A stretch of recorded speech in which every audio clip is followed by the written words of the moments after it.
Hola, el 22 de junio de 1941 comenzó la Operación Barbarroja, la operación con la que Alemania y sus aliados esperaban derrotar al mayor de sus enemigos, la Unión Soviética.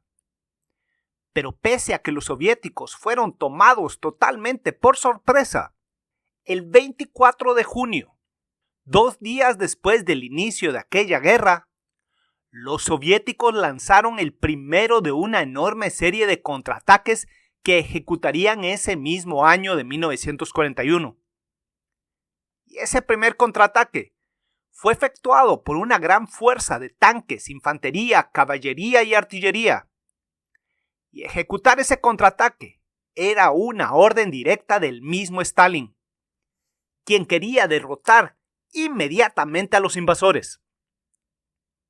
Ese fue el día que comenzó la batalla de Brody, la verdadera mayor batalla de tanques de la Segunda Guerra Mundial, incluso más grande que la batalla de Prokhorovka, que acontecería durante la ofensiva de Kursk en 1943.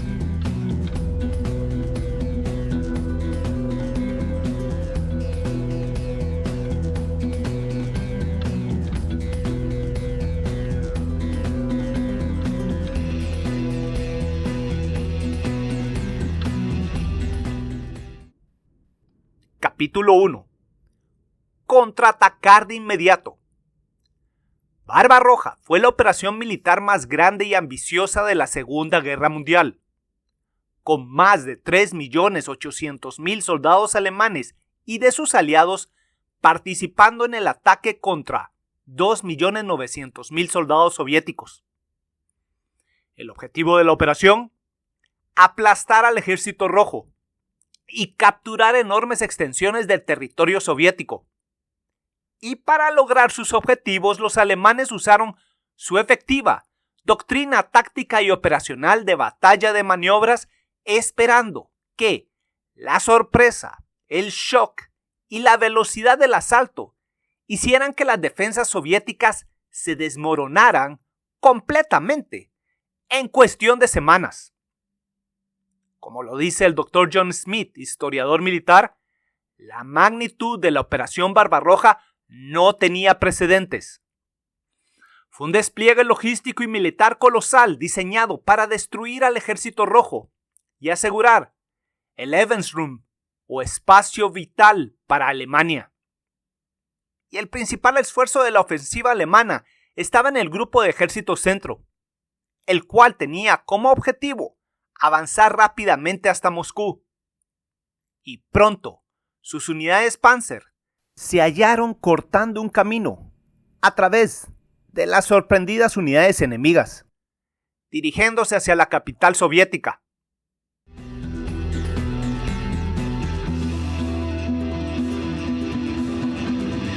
Ante la enorme sorpresa, la reacción natural de Stalin, el líder supremo de la Unión Soviética, fue ordenar efectuar contraataques de inmediato. Todas las unidades disponibles tenían que lanzarse a la lucha y expulsar inmediatamente a los invasores del suelo soviético. Desde el punto de vista político y de moral para la población, esa orden puede ser entendible. Algo tenía que hacerse. Pero desde el punto de vista militar, no era la mejor opción. El asalto alemán había tomado a los soviéticos por sorpresa. Ese es un hecho. En ese preciso momento, los mandos operacionales soviéticos en el frente de batalla aún tenían que recopilar más información sobre la situación. ¿Dónde estaban los puntos de ataque principales de los alemanes? ¿Qué disposición tenían las fuerzas del enemigo? Y la dirección del ataque de aquellas. Y no solo eso. Los soviéticos tenían que reunir información de la situación propia para poder saber cuáles de sus unidades aún estaban disponibles.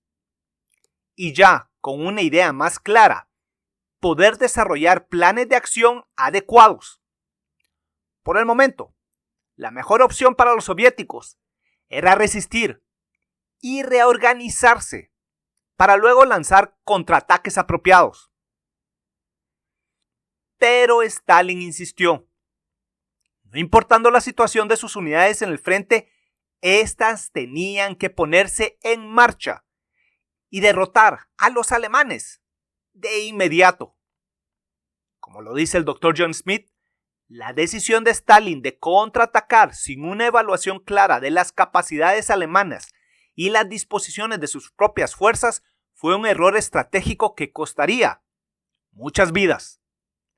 Y el exgeneral soviético Igor Petrov nos dice: la falta de planificación y preparación adecuada en los contraataques soviéticos se hizo evidente en las primeras fases de la Operación Barbarroja.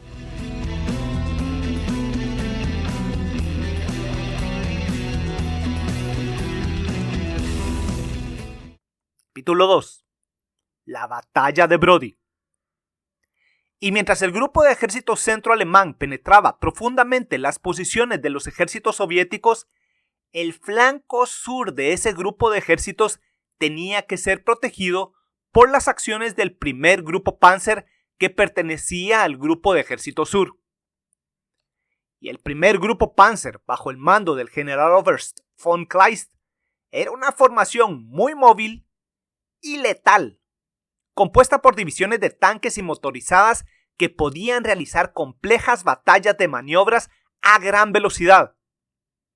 Estos veteranos de campañas anteriores en Francia y los Balcanes estaban bien preparados para enfrentar los rigores de la guerra moderna. Y su objetivo inmediato: tomar la ciudad de Kiev. Y pronto esa agrupación abrió una enorme brecha en el punto de unión entre los ejércitos quinto y sexto soviéticos, que pertenecían al grupo de ejércitos del frente suroeste.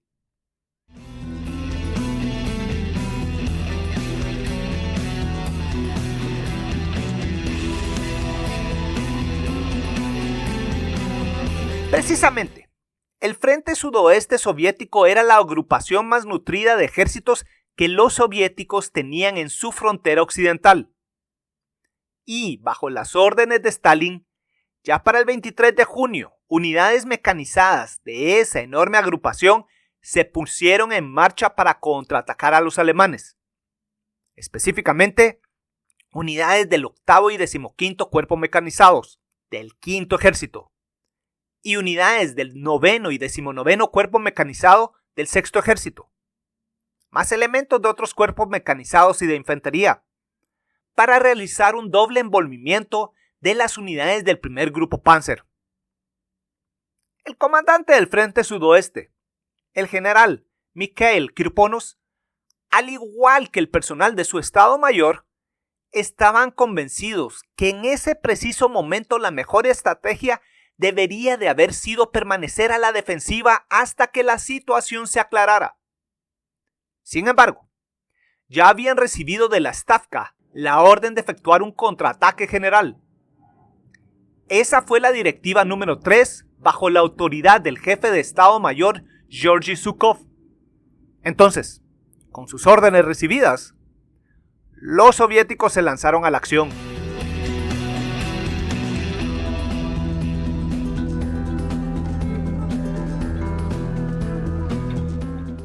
Capítulo 3. Las fuerzas enfrentadas. La orden había sido recibida y se lanzaron a la lucha.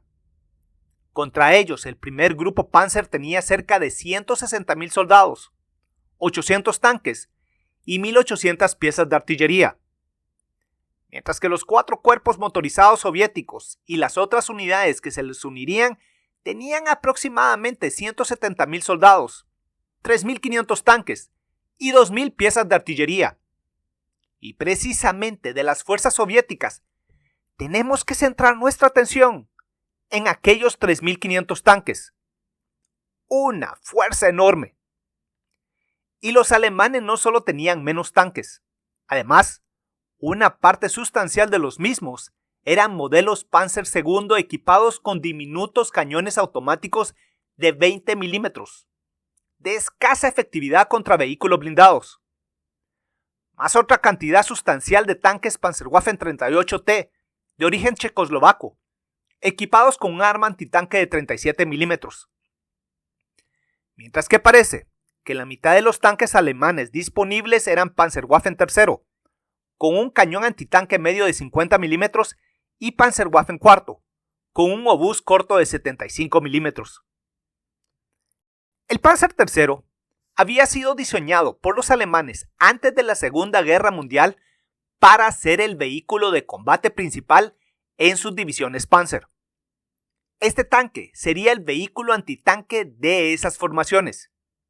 Y este tanque medio combinaba buena movilidad, protección media y algo de poder de fuego con su cañón medio de 50 milímetros, siendo especialmente efectivo contra los tanques ligeros soviéticos de 1941.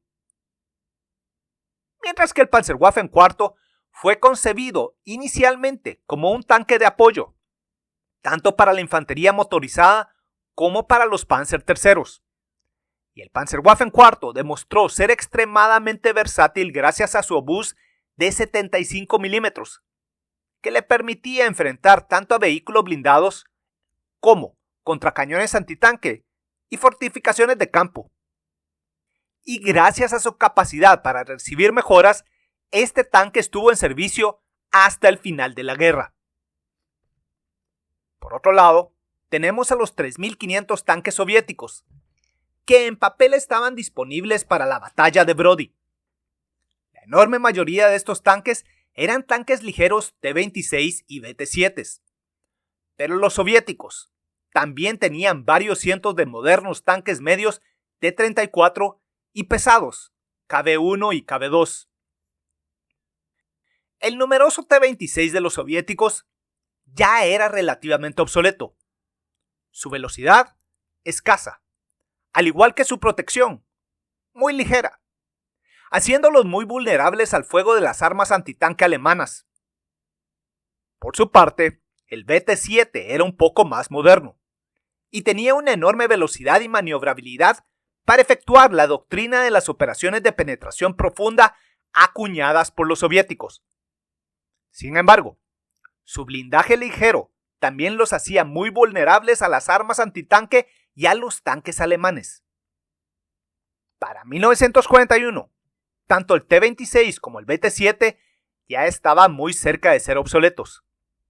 Sin embargo, ambos estaban equipados con buenos cañones antitanque de 45 milímetros para enfrentar a los tanques alemanes. Aunque esas armas antitanque ligeras tenían graves dificultades al enfrentar a la infantería alemana y a sus respectivos cañones antitanque. Por otra parte, los soviéticos ya tenían a los tanques medios T-34, tanques modernos, que serían una amarga sorpresa para los alemanes, ya que estos tanques tenían una excelente combinación de velocidad, protección y capacidad de fuego. Esto último, gracias a su cañón de 76 milímetros. Y a esto se les unían los pesados KB-1, tanques más lentos, pero con un grueso blindaje que los hacía casi invulnerables a los cañones antitanque estándares alemanes de 1941. Y el cañón de 76 milímetros de este vehículo era un arma muy útil tanto contra la infantería, contra cañones antitanque y contra los tanques alemanes. Sin lugar a dudas, ya para 1941, tanto los T-34 como los KB-1 representaban un serio desafío para las fuerzas alemanas. Bueno, de ser usados adecuadamente. Y en varias ocasiones durante la batalla de Brody, los tanques soviéticos se enfrentaron a la infantería alemana y a las armas antitanques de esta. Y las armas antitanque alemanas incluían al pequeño cañón PaK-36 de 37 milímetros y en menor cantidad al mejorado PaK-38 de 50 milímetros. Ambas armas antitanque eran más que suficientes para enfrentar a los tanques ligeros T-26 y BT-7.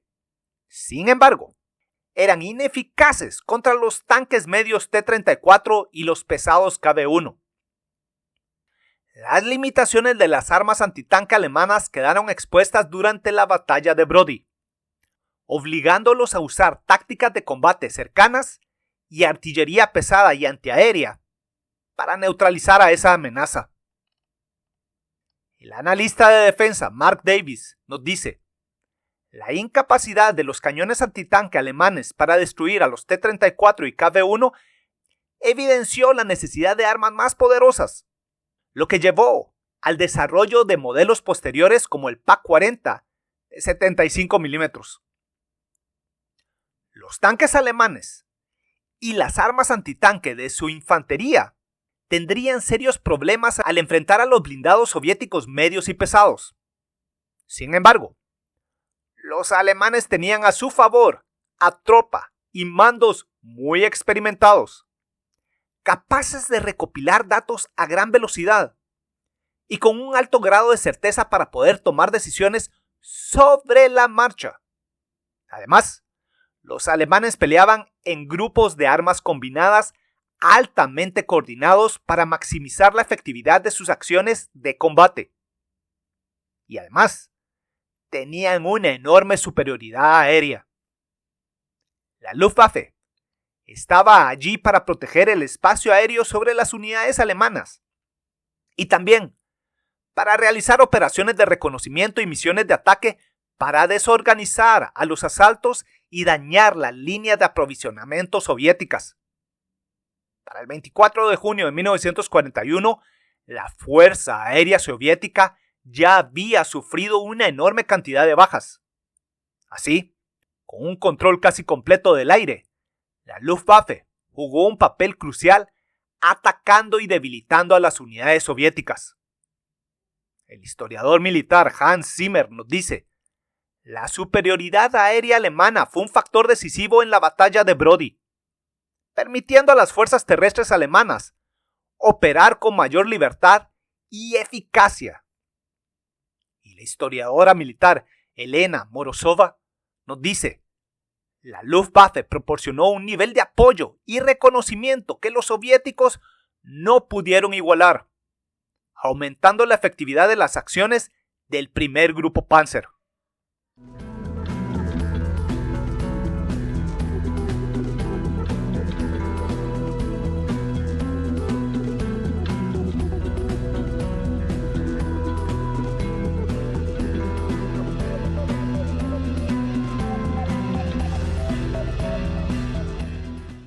Capítulo 4. Los desastrosos ataques soviéticos. A las 4 horas en la madrugada del 24 de junio de 1941, las primeras unidades soviéticas se pusieron en marcha. Para ese preciso momento, ya 2 divisiones Panzer, la 11ª y la 16ª, habían penetrado 64 kilómetros en el territorio soviético.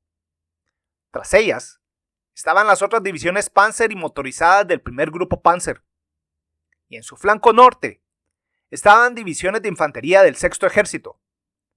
Y en ese momento comenzó el contraataque soviético. Pero solo comenzó poco a poco. En ese preciso momento, solo 2 divisiones de tanques del 15º Cuerpo Mecanizado en el sur y una sola división de tanques del 22º Cuerpo Mecanizado en el norte se lanzaron al ataque, mientras los cuerpos mecanizados 4º, 8º, 9º y 19 todavía estaban en marcha hacia sus puestos de reunión. La falta de coordinación soviética a todos los niveles sería lo más común durante toda esa batalla. Aquel día 24, aquellas 3 divisiones de tanques se lanzaron al ataque. Pero incluso los comandantes de estas unidades no lograron coordinar a los diferentes elementos de sus divisiones. Para junio de 1941, la enorme mayoría de los cuerpos mecanizados soviéticos aún no habían recibido su complemento de vehículos de transporte. Y las escasas unidades de transporte disponibles fueron usadas para transportar a artillería y suministros, mientras que la infantería se movía principalmente a pie. Y pronto los distintos elementos de cada división se separaron y se lanzaron a la lucha con una enorme desventaja. Lo usual es que los tanques tomaban la delantera, dejando atrás a su infantería. Y así las unidades de tanques se lanzaron al ataque sin el apoyo de sus infantes. Y eso no es todo. La artillería soviética, crucial para ablandar a las defensas alemanas, a menudo fallaba en sincronizarse con los avances de los tanques y la infantería. Y todo esto resultó en ataques fragmentados y desorganizados, facilitando la defensa alemana. Ese día, los tanques T-26, BT-7, T-34 y KB-1 de aquellas 3 divisiones se lanzaron al ataque. Y sus ataques cayeron principalmente contra unidades de infantería alemanas. Con su fuego, las armas antitanque alemanas rápidamente eliminaron a decenas de tanques ligeros T-26 y BT-7. Pero, contra los tanques T-34 y KB-1, el fuego de las armas alemanas fue espantosamente ineficiente. Y esos mastodontes de acero continuaron avanzando y se adentraron en las posiciones alemanas. Pero esas poderosas máquinas de guerra estaban actuando sin apoyo de su infantería. Por lo tanto, cuando penetraron las líneas alemanas, esos tanques fueron cazados y destruidos en intensos combates a muy corta distancia. Alexander Müller, experto en tecnología militar, nos dice: aunque los soviéticos tenían una superioridad numérica en tanques, la calidad y coordinación en las unidades alemanas les dieron enormes ventajas para derrotar a los asaltos soviéticos. Pero los combates fueron intensos y pronto las bajas de ambos bandos comenzaron a acumularse, tanto entre la infantería alemana como en las unidades mecanizadas soviéticas. Pero a partir del momento cuando los primeros ataques soviéticos comenzaron contra la línea alemana, las unidades de mando del primer grupo Panzer comenzaron a reaccionar. La información entre las unidades alemanas fluía rápidamente. Decisiones fueron tomadas en muy poco tiempo y sus unidades comenzaron a efectuar intensas maniobras para repeler los asaltos de los cuerpos mecanizados soviéticos. Y como lo dice Alexander Müller, el primer grupo Panzer era la vanguardia de la ofensiva alemana en el sur, y su capacidad para moverse rápidamente y golpear con fuerza devastadora lo convirtió en una amenaza formidable para los soviéticos. Y el estratega militar Richard B. Thompson nos dice: el choque entre el primer grupo Panzer y los cuerpos mecanizados soviéticos en Brody fue una batalla de maniobras y tácticas. Y los alemanes tenían una gran ventaja en ambos aspectos. Y en el cielo, los cazas y bombarderos alemanes se lanzaron al ataque contra las agrupaciones soviéticas, lanzando numerosos ataques contra objetivos terrestres, causando aún más confusión entre las unidades soviéticas y disminuyendo aún más su capacidad de combate. Y lo que siempre tenemos que recordar de la Segunda Guerra Mundial es que los alemanes siempre buscaron sacarle el mejor partido a sus tácticas de armas combinadas.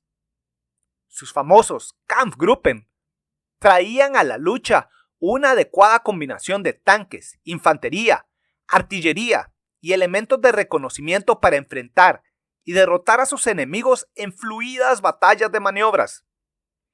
Y en junio de 1941 los alemanes estaban en la cúspide de su capacidad de combate. Y esos grupos tácticos y operacionales les dieron enormes victorias. Y la batalla de Brody fue una de esas victorias.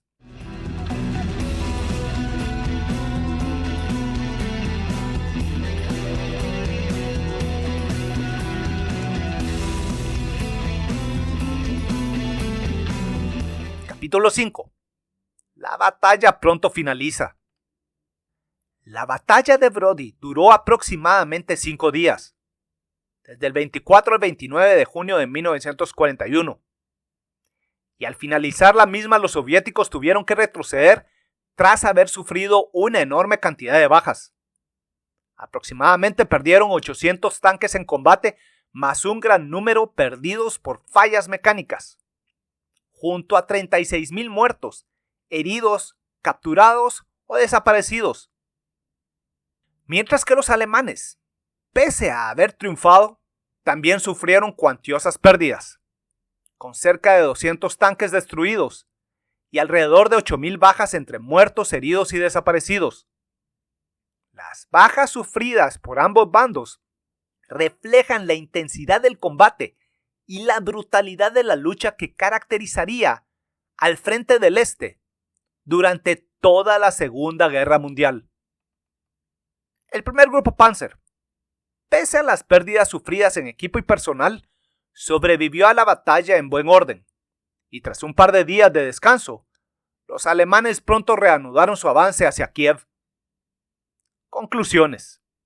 La batalla de Brody entre el primer grupo Panzer contra varios cuerpos mecanizados soviéticos fue extremadamente intensa, y las tripulaciones de los tanques y los servidores de los cañones antitanque alemanes quedaron horrorizados al ver cómo los proyectiles de sus armas simplemente rebotaban contra el blindaje de los tanques soviéticos T-34, KB-1 y KB-2.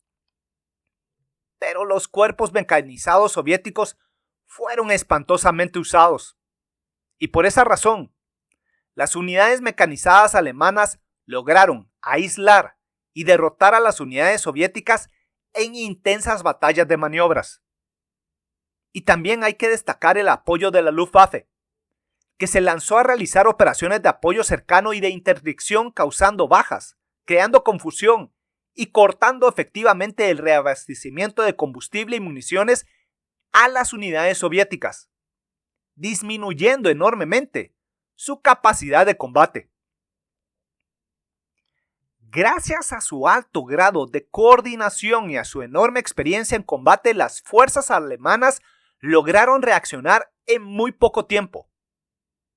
Mientras que la razón principal de la derrota soviética en la batalla de Brody la encontramos en la falta de una comunicación adecuada para tener una buena planificación y la falta de una adecuada coordinación de sus unidades a todo nivel.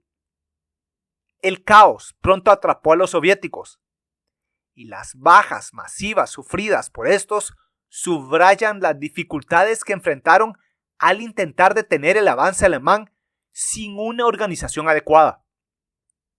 El excomandante del ejército soviético, Víktor Kuznetsov, nos dice: la diferencia en las bajas entre ambos bandos refleja no solo la superioridad táctica alemana, sino también los errores estratégicos y operacionales cometidos por los comandantes soviéticos en los primeros días de la guerra. Y Richard Thompson nos dice: la falta de coordinación entre la infantería, los tanques y la artillería soviética fue uno de los principales factores de su derrota en Brody. La batalla de Brody nos da un claro ejemplo de cómo la falta de coordinación entre los distintos elementos de combate y de apoyo y la toma de decisiones apresuradas sin tener un panorama claro de la situación puede conducir a una derrota. La intervención de Stalin ordenando contraataques sin considerar las realidades del frente exacerbó esa situación. Esta batalla, ocurrida en los primeros días de la Operación Barbarroja, es una muestra de las debilidades estructurales y tácticas del Ejército Rojo en 1941. Debilidades que fueron explotadas por las fuerzas alemanas en los desastrosos meses siguientes. Pero pese a ello, la resistencia soviética continuó durante todo ese año. Y para diciembre de 1941, los soviéticos efectuaron su enorme contraataque de invierno, que derrotaría a las fuerzas armadas alemanas ante Moscú. Una enorme victoria que, tras más años de intensa lucha, llevaría a la derrota final de Alemania en 1945. Pero para junio de 1941 la victoria final soviética aún estaba lejos en el horizonte. La intervención directa de Stalin en las decisiones militares operacionales durante los primeros días de la invasión alemana fue uno de los factores críticos que llevaron al fracaso de los primeros contraataques soviéticos. Su insistencia, resultó en una serie de ofensivas mal planificadas y mal ejecutadas en las cuales los soviéticos perdieron enormes cantidades de equipo y personal. Entonces, como nota final, siempre recordemos esto. Las operaciones militares requieren de un alto grado de coordinación de todos los elementos que participarán en cualquier acción.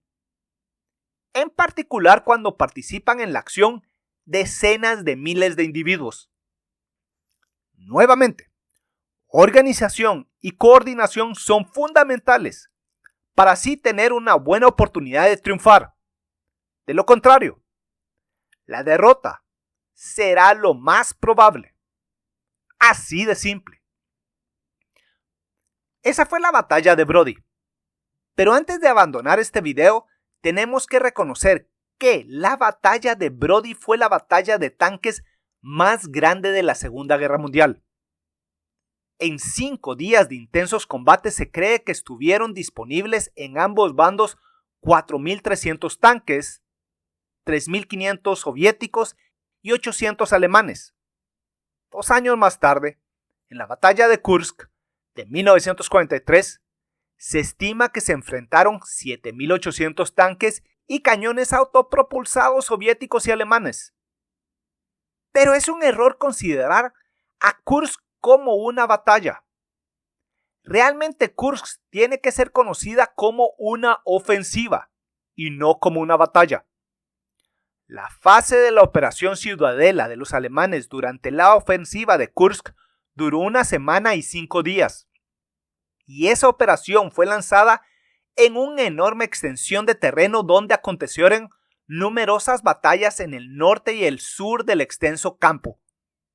Y durante la Operación Ciudadela, la batalla de tanques más grande ocurrió en la batalla de Prokhorovka, del 12 de julio de 1943, donde se enfrentaron 1.100 tanques y cañones autopropulsados soviéticos y alemanes, una cantidad mucho menor de vehículos a los enfrentados en la batalla de Brody. Por lo tanto, la batalla de Brody tiene que ser considerada como la batalla más grande de tanques de la Segunda Guerra Mundial.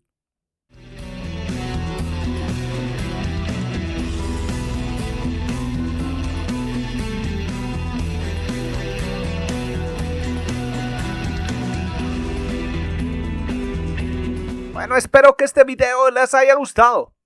Y si les gustó, estoy seguro que les van a gustar los 3 libros que ya tengo a la venta con la editorial Almuzara en España. Además, para el resto del mundo, ya tengo a la venta 9 libros en Amazon. Y si les interesa la historia militar, serán una buena adquisición para este año, 2024.